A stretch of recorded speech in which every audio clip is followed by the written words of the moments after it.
Welcome back to my channel. In today's video, I will be talking about my most worn fragrances of 2020. 2020 was a huge year for fragrances for me personally. That's the year when I started to really go hard with my collection. I purchased the most. We had lockdowns, we were stuck inside, and I was discovering new fragrances. Before we jump into this video, if you're new here, welcome. If you're returning, thank you so much for your continuous support. If you haven't subscribed yet, please hit the subscribe button, hit the like button, and activate that notification bell. Without further ado, let's talk about these perfumes. These are in no particular order. I'm just gonna go through them one by one.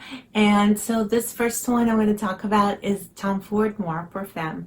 And I have worn this a ton last year. This is such a gorgeous scent. There's ginger, there's orange, there's bergamot, there's rose, there's kulfi dessert, which is an Indian dessert. And it's a gourmand. And it smells very sensual. It's very smoky, very enticing. It smells like there's some tobacco in here, which there isn't. It's just the smokiness that these notes create. And I have fallen head over heels in love with this. I was not able to put this down since the moment I got it. I've been wearing this a lot, and it's just such an intoxicating scent. I can't get enough of it, and it just brings back warm memories because it's a cozy, enveloping yet sensual scent, and I absolutely adore this one. The next one I'm going to talk about is Girl of Now Shine by Elie Saab, and this is a flanker to Girl of Now Shine. This one has added notes of pineapple, pear. It's just a more fruity, uplifting version of the original, in my opinion. This also has pistachio, this has almonds, jasmine. This is an intoxicating scent. It's gourmand. It's delicious. I love nutty type of scents. And this is as nutty as it gets. Like, this is a nutty scent.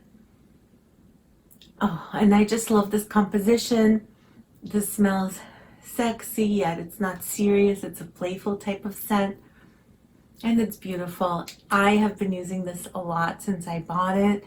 This is a big size, so it looks like I might have not put a dent into it, but I have a little bit.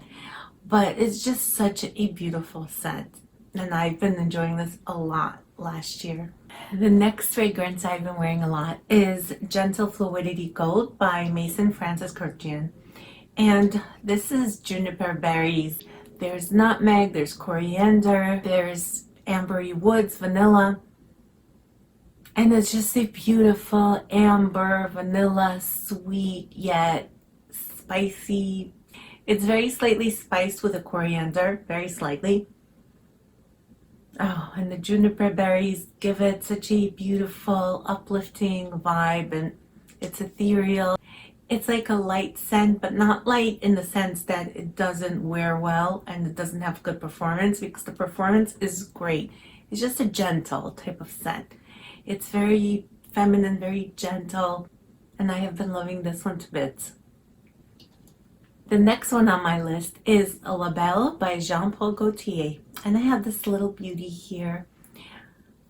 This little rose comes off, and as you can see, I did put quite a dent into this. I might have to get the bigger size once I'm done.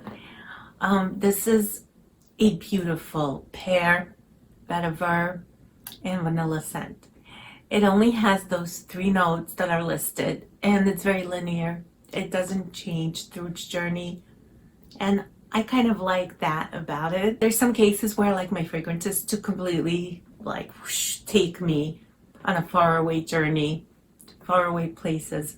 But I like to have this as a staple in my collection to ground me for when things are unknown.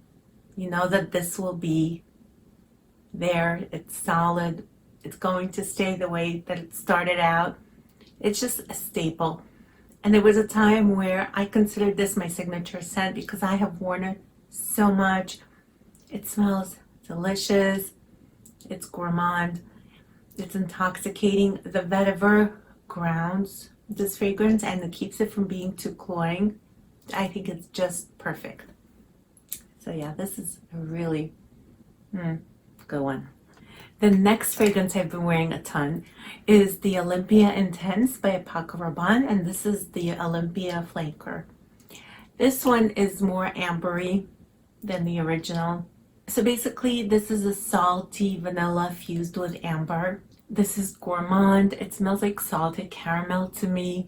It's a marine fragrance. It has an aquatic feel to it. It reminds me of the sea, of the ocean breeze. I adore this one. There's notes of jasmine in here, so you get some florals as well. And I just love the way this plays on my skin. I love wearing it all year round. I've put a little bit of a dent into this one too, as you can see right there. So once I go through it, I will be repurchasing this because this was such a staple in my collection. This was one of those go-to fragrances where no matter what season it was, how I felt, like I always crave this one. This is so good. My next go-to scent for last year has been the Versace Crystal Noir, and this is the EDP. I realized that I have been neglecting this one for a while. I was purchasing new fragrances and trying them out, and I somehow neglected this one, and I felt really bad about it. Sorry. I wore this a ton in the summertime and springtime. This is a very tropical scent. There's coconut, there's ginger, there's pepper, there's orange blossom, sandalwood, amber musk. This is like tonic. It's fresh smelling. It's creamy. The coconut definitely gives it like a very creamy tropical feel. This doesn't smell like a suntan lotion tropical. This is more like a sophisticated tropical scent. It's not a warm scent at all. It has more of a coldness to it. It was perfect for summertime. Like on hot days, this felt so refreshing. It was like a drink of fresh coconut water. Smelled so sexy, so intoxicating. I miss the scent, and I'm glad to have rediscovered this. Got some dust on top. That's how long I haven't been using this. Got a little dusty. The next fragrance I've worn a ton last year is Burberry Her Intense. And this one just got me between this and the original Burberry Her. And I picked this one because I do like my blackberry notes. This does have a strong blackberry note. And you have to like those type of berries because the other one is strawberry. This was more pleasing to my olfactory senses. This is so good. This has a similar vibe to Baccarat Rouge. It has that medicinal opening, that burnt sugar, cotton candy vibe. It's not an exact dupe, but it's definitely a vibe. This was also created by Francis Kurkdjian himself. A beautiful, beautiful scent. It's great for every day. I've put quite a dent into this one as well. And I just really enjoyed wearing this, especially before I had my Baccarat Rouge, and I just wanted to get a little bit of that flavor. This was good. The next one I have here is Prada La Femme, and I wore this a lot. I don't know if you can see, but I did put a little bit of a dent into this one. This has notes of magnolia, carrot seeds. This has tuberose, frangipani, ylang ylang, beeswax, vanilla.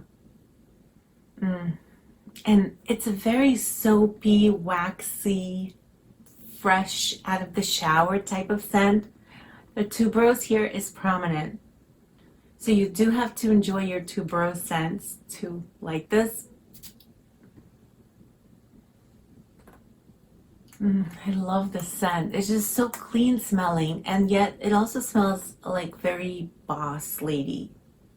Like whenever I wear this or smell it, it makes me think of like holding a board meeting somewhere at a Fortune 500 company. It just gives me that boss lady vibe. I adore the scent so much. Another one that's been a staple in my collection last year is the Poison Girl by Christian Dior. And this fragrance is everything to me. I adore this so much. This is a balsamic vanilla. It has almonds, there's orange blossom, there's tonka bean, and heliotrope, which makes it smell even more almondy because heliotrope gives off an almond-like smell. It's a little bit powdery from the heliotrope, and it's just a beautiful composition of sweet and a little bit balsamic. This fragrance is stunning. It's playful, it's flirty, it's youthful, yet it could be mature. It's sexy. It has a little bit of a licorice smell to it. It smells a little bit like root beer, but it's absolutely divine. It's stunning. I think it's so freaking sexy. The next one that I've worn a lot last year has been by Nobile 1942, and it's called La Danza Delle Libellule. I am not sure if I pronounced that right, but it translates into Dances of the Dragonflies. And this is such a captivating scent. It's a sweet gourmand. And it smells like baked apple pie. You have apples in here, you have cinnamon. It just basically evolves on your skin. And it goes from like a fresh, crisp red apple to like a fully baked apple pie, if that makes sense. I have been enjoying this thoroughly. It's a beautiful scent for any season. I've worn this in the summer, I've worn this in the fall because it reminds me of the holidays. I've worn this in the winter time and just been thoroughly enjoying this. I'm captivated by how delicious this smells. Chef's kiss. The next one I wore a lot is Flora Botanica by Balenciaga. I love this retro looking bottle, and as you can see, I put a little bit of a dent, but I have used this a lot. It just doesn't seem like it. This smells like a freshly rained on rose garden with some green nuances. This has mint, this has rose, there's carnation, there's cannabis, there's vetiver and amber in this, and it's very refreshing. The mint, it's well blended, and there's just a little bit in there, like enough to give it a freshness. I don't smell the cannabis, but it has like green nuances going through it. Think of like a garden with roses that has just been rained on. It smells watery. It's a beautiful, fresh rose type of scent. It's perfect for every day, for any occasion, for any season. And yeah, this one I've worn a lot, and this brings back so many good memories. And of course, I have to talk about Alien by Mugler because I did wear this one quite a lot. This is a jasmine, amber, woodsy type of scent, and it's very polarizing, very indolic. It's a dirty jasmine. You have to like jasmine to begin with, I think, to appreciate this one. I love jasmine, and I love this interpretation of jasmine. I just love that dirtiness about it, that just sexy. It's just so sexy, packs a punch. I love this fragrance, and I did wear this a lot last year. So you guys, that concludes my video for today. Please let me know in the comments down below what some of your most worn fragrances of 2020 were. I would love to hear from you. And as always, thank you so much for watching. I'll see you back here soon. Take care.